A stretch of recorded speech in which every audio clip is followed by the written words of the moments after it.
Welcome to another Dragonheir Silent Gods video. Hope you guys are having an amazing start of the week. The Dance of Misfortune is almost live in-game for Season 4 players, guys.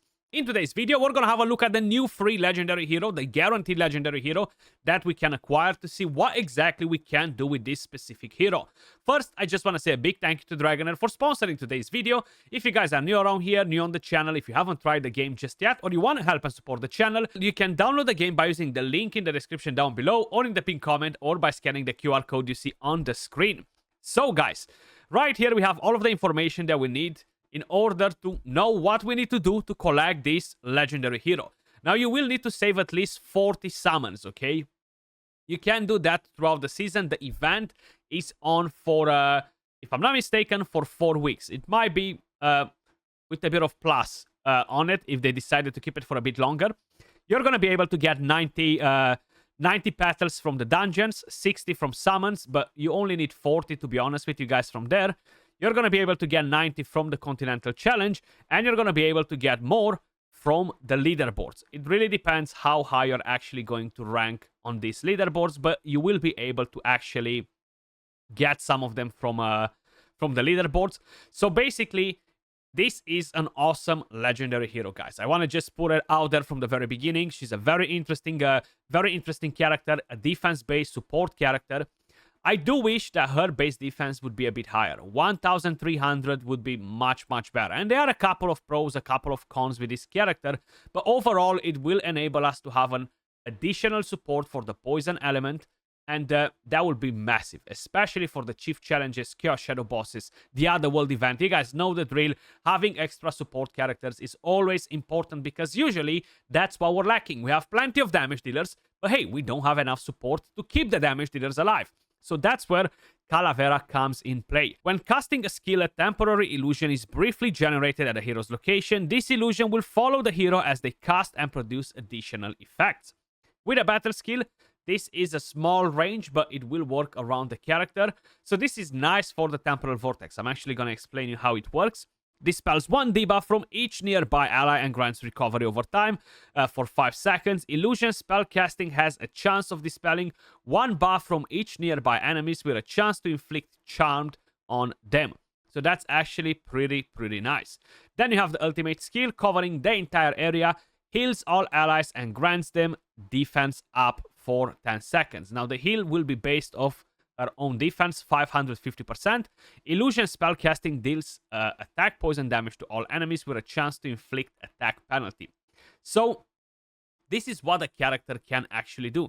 Now, as I mentioned, she will be very effective for helping you in your temporal vortex, helping you in different content. Now, I would assume that by the time you get to Season 4, by the time you get to get this legendary hero, you will probably be pretty sorted with your temporal vortex. But that doesn't mean that having some additional help will not actually be great. So, let's actually take her for a spin in the temporal vortex. In order to get the best possible result in the event, guys, you will require to have 6 teams to hit at least 11 million damage. If you can do that, which, by the way, by the time you get to Season 4, you will most probably have multiple teams hitting 22, and you're gonna have probably a few over 11. I can understand if not all of the team hit 22 million because early on we just don't have everything developed on our accounts. Like Psychical, the gear is not that great, you know. So it does make sense. I am currently on a test server, guys. Now my Psychical for fire and poison is just not maxed at the moment. It's lacking this, is lacking that. I just don't have enough materials to get that done as well. But I want to show you how it will be helpful in a temporal vortex run, for example. So it might not necessarily be the best character to get this job done. At least this time around with a fire elemental combination that we have, I feel like we are pretty spot on. So we have Elminster. Together with her, we're going to be able to keep the shield up for almost the entire duration of the fight, which is pretty damn nice. Then we have Frorbart in here to generate some additional healing on all of our characters. Now, the best place to position her would be right here. Because like this, everybody's going to get a cleanse. Like literally everybody is going to get a cleanse from this battle skill. And it's amazing. Not only a cleanse, but recovery over time too. The only problem is like this. I'm not gonna have Tononen getting a lot of healing from this battle skill, and seems like I don't have him scrolled. Good that I paid attention to that, because we do need Furbart scrolled as well. So like this, I'm gonna be able to actually generate more healing, keep my team alive a bit better, you know. So I hope the rest are actually scrolled. These are the artifacts that I'm using, guys. I do have Gatekeeper staff on her. They will work actually really, really nice. Think about her as a Garius in a legendary version, just with slightly less defense, okay? And of course, Garius has a different passive that enhances his healing furthermore, which he doesn't have, but I'm gonna walk you through all that in a little bit, you know? So that's what we have on the team. This is what we have in terms of presets. I'm quickly going to show you what sort of result we're going to get. But first, I want to show you how big the shield can actually be. Having the increased defense, I do find it very, very helpful, to be honest with you. Having the ability to cleanse is very, very helpful again. So I can say that she's probably the best free legendary guaranteed event that they've done since Ardret. You know, Ardret and her are definitely the top. Then we have Aladia and Utier being in the last place, and probably he will be there for quite a while. But as it stands, look at that. Pretty good shield. It's not the craziest shield. It's not as massive as the shield from Garius, but it's pretty nice. And considering that you have decreased attack on the boss, on top of it, you have a defense up too. You have the battle skill that cleanses. You have the continuous heals from her. What else you want, basically? You know, like she's a jack of all trades, you know. Definitely a very, very solid. Look at the shield. Bang. Pretty nice shield. Defense up. Helps us with the survivability, you know. Can't really complain about it. You can't really complain about this. But what I'm going to do from here on, guys, I want to fast forward, so I'm not going to hold you in here, because I do want to test a couple of different things that I want to point out. And we're going to see what sort of result we can achieve with the team. I only have 2 damage dealers, not a max Psychic Core. I'm not using the craziest artifacts on them. So I'm expecting to probably survive till like 130 stacks plus. But the damage won't be too mind-blowing with 2 wild damage dealers. So we're actually not doing too bad with the survivability. I thought I were going to die a bit earlier than this. We reached turn 150. In terms of stacks, and there we go. We lost the damage dealers. As soon as I jinxed it, it literally happened. You know, I had a feeling that they might die a bit earlier, but hey, 33 million damage with 2 damage dealers in the team. You have Furbart, you have Calavera, and you have Elminster. Elminster can be replaced by a different character. It can be a character that generates shield, or a character that might give you healing, or a damage dealer.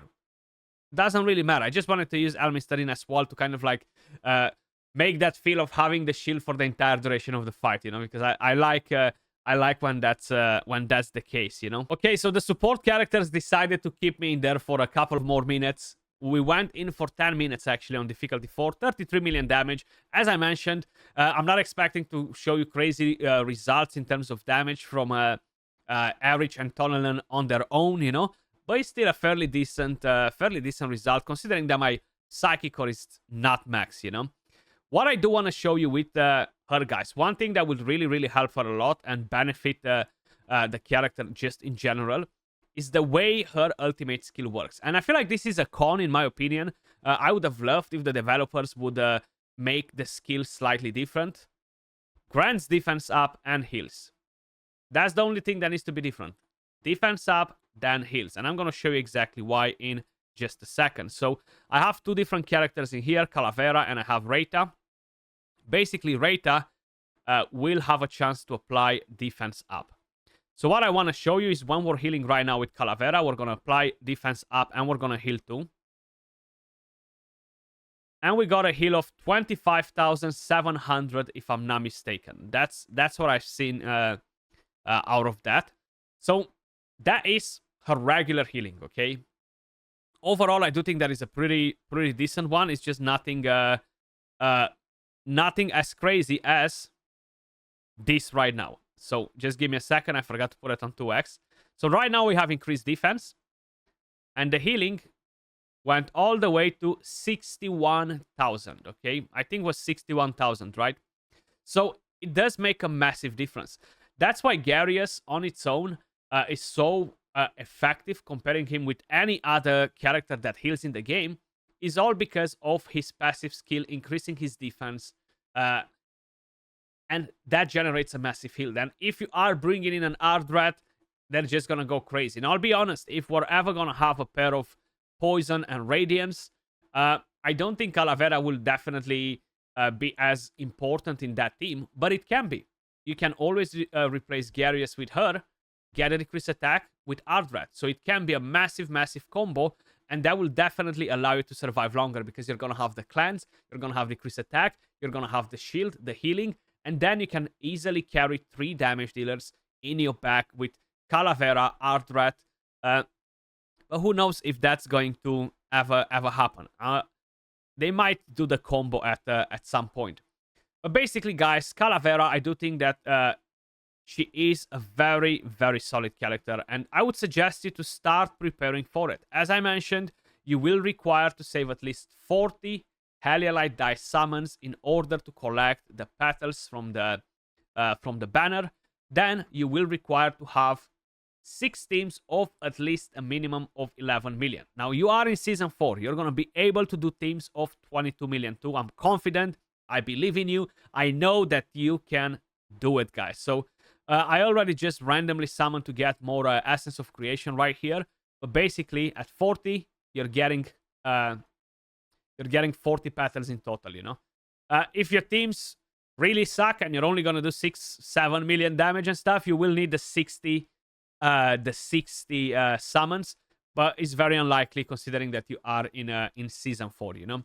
That was all for the video, guys. I just wanted to quickly do a quick showcase on Calavera just to let you know that she is definitely a solid character that's worth going for. Thanks again to Dragonheir for sponsoring the video, and if you guys want to get involved, you can do so by clicking the link in the description down below or in the pinned comment or by scanning the QR code you see on the screen. Much love, and I'll catch you all in the next video. Peace.